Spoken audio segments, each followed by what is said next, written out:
Hi, this is Eero Battery. Thank you for coming back and watching one more video. Today we're replacing a battery on this 2018 BMW 7 Series, and the battery is here in the trunk.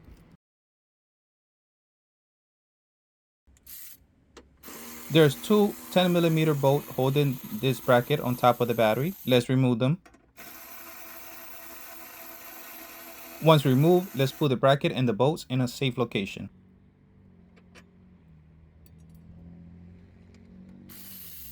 Let's disconnect the negative and positive pole. We are using a 10mm socket.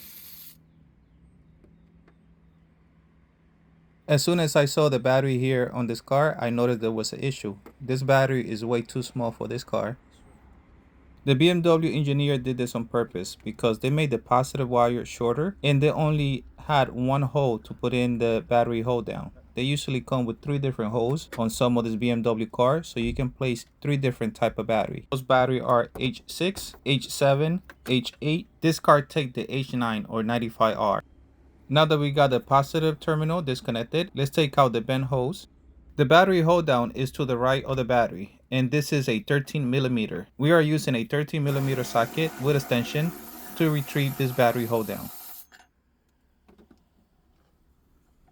Once the battery hold down is out of the way, let's take out the battery. Using two hands, just pull up straight and take out the battery. As you can see here are the two batteries side by side. There's a couple inches difference between the two batteries.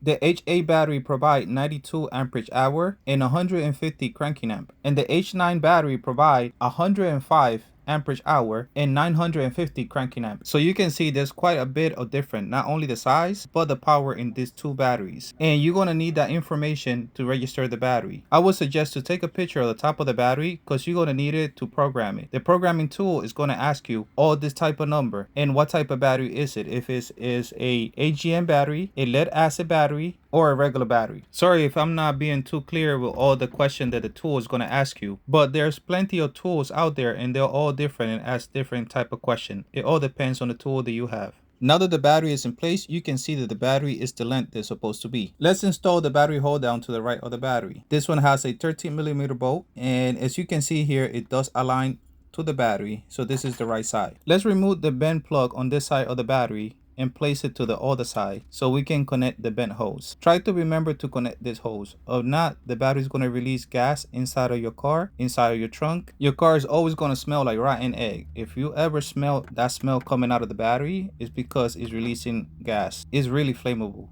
Be careful. This is the bent neck that go into the battery. As you can see, it's different on this car. One side is flat and the other one is round. Let's connect the positive terminal. The positive always go first. But before we connect the positive terminal, we can't forget to drive down the battery hold down on the side here of the battery.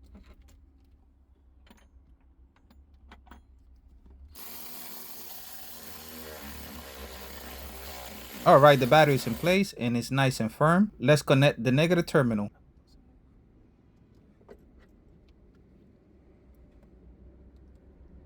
These two terminals are 10mm, so we're using a 10mm socket.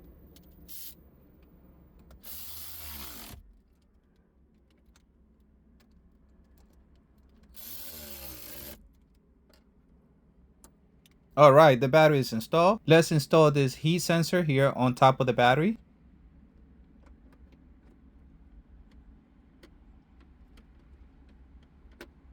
And the battery bracket that go across the battery. It used two 10mm bolts.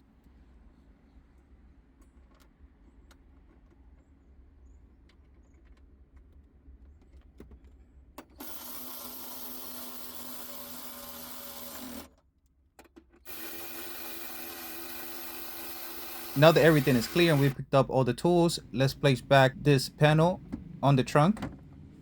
We are not done yet. Like I said before, now we have to program the battery. This car has a smart charging system, so when the battery is getting old, it will actually step up the charging. So you can make it home or you can make it safe wherever you're going. Once you replace the battery, you have to let the car know that there's a new battery on this vehicle, so the charging system will step down the charging. If not, you're going to see some issue with your cluster. You're going to see a little battery light coming up saying that the battery is low, something that is not because it's a brand new battery, or some of your electrical equipment in the vehicle is not going to work 100%. The charging system is going to be on a safe mode. So right now the charging system is thinking they had to save energy so you can make it to your location. We have to communicate to the vehicle what type of battery was replaced. That's why we took a picture of the battery before we install it. We have to let them know if it was a lithium battery, an AGM battery, or a regular lead acid battery, the amperage, and the cranking amp. Please don't skip this crucial step on this newer vehicle. If not, you're going to have some issue with your car or some damage. Thank you for watching one more video. Please like and subscribe.